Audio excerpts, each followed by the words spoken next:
Tracking, alerting, protecting. This is WKYT News at 5. Tonight we are learning more about a deadly school shooting in Washington State. We'll have the breaking details coming up. Could 3 Cynthiana gas station robberies be connected? That's a question police are trying to answer. And a Madison County man learns how long he will spend in prison after he admitted to killing his great-grandmother. WKYT News at 5 starts now. We continue to track a breaking news alert tonight out of Washington State. Right now, police remain on the scene of a shooting at a school. It's just outside of Seattle. Police in Marysville, a town about 30 miles north of Seattle, say a gunman opened fire just before 1:30 this afternoon at Marysville-Pilchuck High School. Police say the gunman, who is a student, is dead along with one other student. 3 other students were wounded and are considered critical. CBS's Omar Villafranca has the latest. Students and faculty at Marysville-Pilchuck High School walked to the athletic field with their hands up. Their school, 30 miles north of Seattle, was evacuated after an armed student opened fire Friday morning. It was very scary. I didn't know what to do but run. We do know that there's one casualty, and that casualty is the shooter, and the shooter is a student. Ambulances were staged around the school as police searched inside, guns drawn. They are clearing the building. We are confident that there was only one shooter. Students continued to leave the school buildings in groups and were bused to a nearby church. You never expect it to be your school where there's a random shooting. Police are still going room by room. Omar Villafranca, CBS News. Right now, there is no motive for the shooting. The FBI is heading to the scene to help with that investigation. Police are investigating a string of gas station robberies in Harrison County. The holdups happened at Ken's Fuel Express in downtown Cynthiana, the Fast Max on US 27, and First Stop on Pleasant Street. WKYT's Victor Puente has the latest on the search for the robbers and if police think they're all connected. In the surveillance video from the gas station behind me, you can see the knife that robber uses to threaten the clerk. Cynthiana police tell me this isn't the first gas station robbery they've worked this month. Sunday night, this man walked into Ken's Fuel Express in downtown Cynthiana and robbed it at knife point. Cashiers tell me he told the clerk to open the drawer, then ran around the counter, took all the cash that wasn't $1 bills. Once he was gone, the clerk locked the door and called 911. According to Cynthiana police, this is the 3rd robbery here in less than a month. They're investigating a robbery from September 30th at the Fast Max on US 27, where the suspect had a gun and a ski mask. Then on October 4th, they responded to an attempted robbery at the First Stop on Pleasant Street. That robber kept his hands in his pockets and implied a weapon. The owner of that business says he hopes an arrest is made soon, and he believes they may be the same person. If he's pulled a knife on the 3rd attempt, so what's he going to do on the 4th or 5th? Police tell me they're investigating each of these cases, but they're also looking to see if they're connected. They say they don't have any evidence yet, but it's possible. In Harrison County, Victor Puente, WKYT. Tim Burke says at the robbery at his store, the clerk chased the robber out of the building. 2 southeastern Kentucky deputy jailers are facing criminal charges accused of attacking an inmate. A Knox County grand jury indicted Sheila Brown and Jennifer Ross today for assault, abuse, and official misconduct. WKYT's Phil Pendleton has more on what investigators are saying about the situation in this Crime Tracker report. Both Sheila Brown and Jennifer Ross are facing a 3-count indictment which alleges that they inflicted some serious injuries to inmate Tammy Spicer. Now, the indictment states this all happened on October 3rd. They say they intentionally abused Tammy Spicer, who was helpless at the time and placed in a situation that might have caused her serious physical injury. It says they may have caused torture, cruel confinement, or cruel punishment. We received a complaint from the Harlan County Detention Center. That's how it was called in to us. Once we received the call that an inmate was brought from Knox County to their detention center to be housed there, as soon as the inmate arrived, it was pretty clear that she had been assaulted.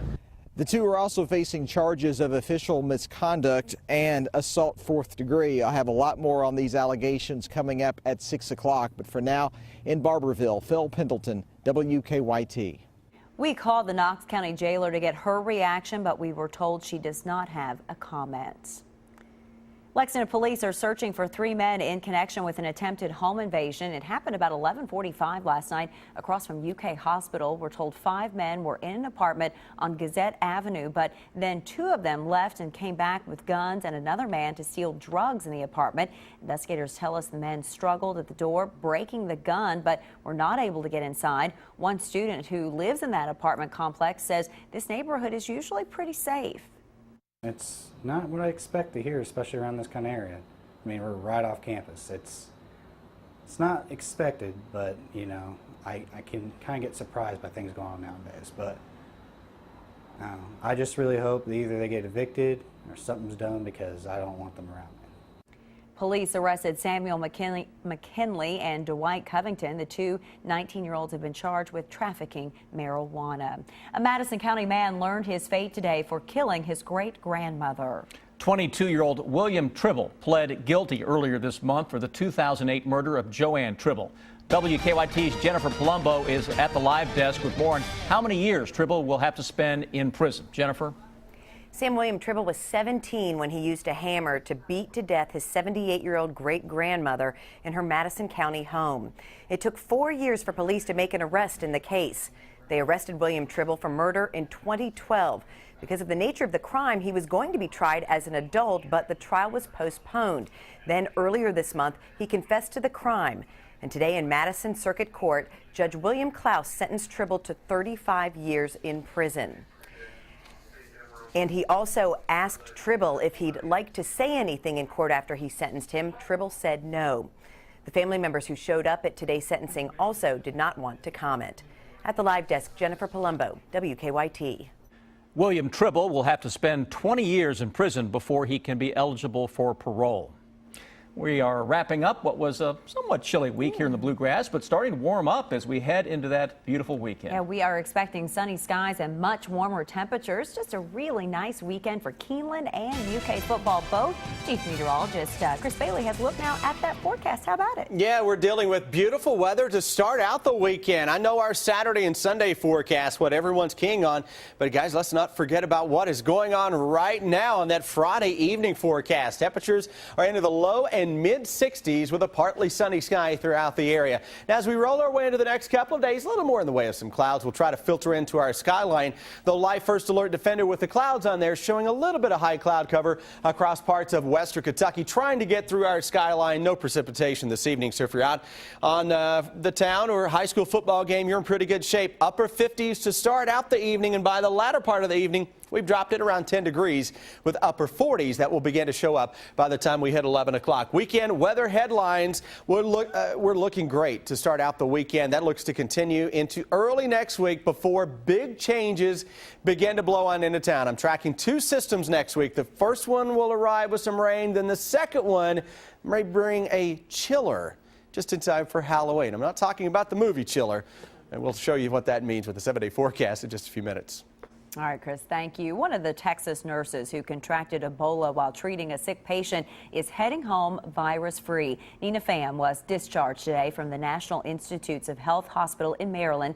Greg Boswell has the latest from Bethesda. Spectators cheered as Nina Pham walked out of the National Institutes of Health arm in arm with the doctor in charge of her care. I feel fortunate and blessed to be standing here today. The 26-year-old Pham contracted Ebola while caring for Thomas Eric Duncan at Texas Health Presbyterian Hospital. The nurse received care in Dallas and was then flown to NIH for specialized treatment last week. As a nurse, I have a special appreciation for the care I've received. Pham did not receive any experimental drugs, but she was given plasma from fellow Ebola survivor Dr. Kent Brantley. Doctors here at the National Institutes of Health aren't sure what the turning point was in Pham's recovery, but they are certain of one thing. She is cured of Ebola. Let's get that clear. We love you, Nina. Pham asked for some privacy as she continues to rebuild her strength. But before she headed back to Dallas, she stopped by the White House where she got a hug from President Obama. Craig Boswell, CBS News, Bethesda, Maryland. Pham offered prayers for fellow nurse Amber Vinson, who also contracted Ebola in Dallas. Doctors at Emory University Hospital say she is also free of the virus, but has not yet been released from care.